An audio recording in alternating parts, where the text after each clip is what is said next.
భారత్ రష్యాల మైత్రి బంధాన్ని నూతన సమున్నత శిఖరాలకు చేర్చడమే లక్ష్యంగా ప్రధాని మోడీ 2 రోజుల రష్యా పర్యటన కొనసాగుతుంది.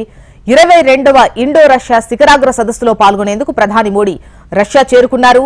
రష్యా అధ్యక్షుడు వ్లాదిమిర్ పుతిన్తో ఇవాళ మోడీ విస్తృత స్థాయి చర్చలు జరపనున్నారు. దౌత్య, అధికారిక బంధాలతో కలిసి వార్షిక శిఖరాగ్ర సదస్సులో ఇరు దేశాల మధ్య పటిష్ట మైత్రి, సహకార బంధంపై సమగ్ర, లోతైన చర్చలు జరపనున్నారు. యుక్రెయిన్ను రష్యా దురాక్రమించిన అంశం చర్చకొచ్చే అవకాశం ఉంది. రష్యా సైన్యం సహాయక సిబ్బందిగా భారతీయులను రిక్రూట్ చేసుకుని యుక్రెయిన్ యుద్ధ క్షేత్రాలకు తరలించిన ఉదంతాలపై చర్చకొచ్చే అవకాశం ఉంది. రష్యా చేరుకున్న ప్రధాని మోడీ మాస్కో శివారులోని నోవో ఒగార్వో అధికార నివాసానికి సాదరంగా స్వాగతం ఆహ్వానించారు.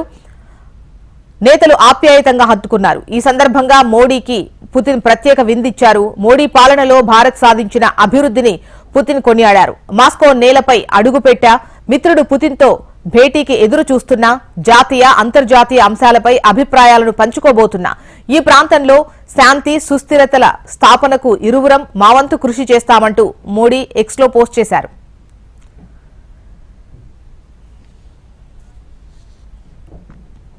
అంతకుముందు మాస్కో విమానాశ్రయానికి చేరుకున్న మోడీకి రష్యా మొదటి ఉప ప్రధాని డెనిస్ మాన్ సాదర స్వాగతం పలికారు. ఈ సందర్భంగా రష్యా సైనిక వందనం స్వీకరించారు మోడీ. ది కార్ల్టన్ హోటల్లో మోడీకి పెద్ద సంఖ్యలో భారత సంతతి ప్రజలు స్వాగతం పలికారు. హిందీ పాటలకు భారతీయులు, రష్యా కళాకారులు నృత్యం చేస్తూ మోడీని ఆనందంలో ముంచెత్తారు.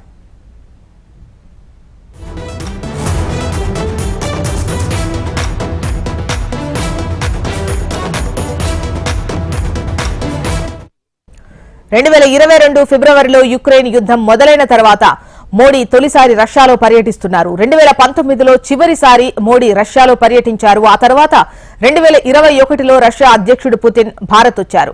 కొద్ది రోజుల తర్వాత యుక్రెయిన్ యుద్ధం మొదలైంది. రష్యా, పశ్చిమ దేశాల మధ్య వైరం పెరుగుతున్న సమయంలో భారత్, రష్యా దగ్గరవుతుండడం అంతర్జాతీయంగా చర్చకు దారితీస్తుంది. రష్యా నుంచి పెద్ద ఎత్తున చమురుతో పాటు ఆయుధాలు భారత్కు సరఫరా అవుతుండడమే ఇందుకు కారణంగా భావిస్తున్నారు. పశ్చిమ దేశాలకు ఇది నచ్చడం లేదు. అయినా చైనాతో భారత్ ఢీకొడుతుండడం పశ్చిమ దేశాలు ఇండియాకు దగ్గరవుతున్నాయి.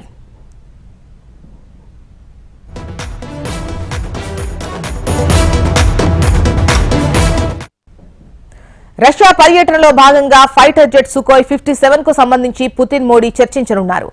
యాంటీ ట్యాంక్ షెల్ ను తయారు చేయడంపై ఒప్పందం చేసుకునే అవకాశం ఉంది. ప్రధాని మోడీ రష్యా పర్యటనలో రక్షణ, చమురు రంగాలపై సంబంధించిన పలు అంశాలపై చర్చిస్తారు. అదేవిధంగా రష్యాలోని భారత సంతతి ప్రజలతో ప్రధాని మోడీ సమావేశమవుతారు. వారితో పలు అంశాలపై మాట్లాడతారు. 2 రోజుల పర్యటనను ముగించుకుని ప్రధాని మోడీ అక్కడి నుంచి ఆస్ట్రేలియా బయలుదేరి వెళ్తారు. ఆస్ట్రియాలో 1 రోజు పర్యటించి భారత్కు తిరిగి రానున్నారు.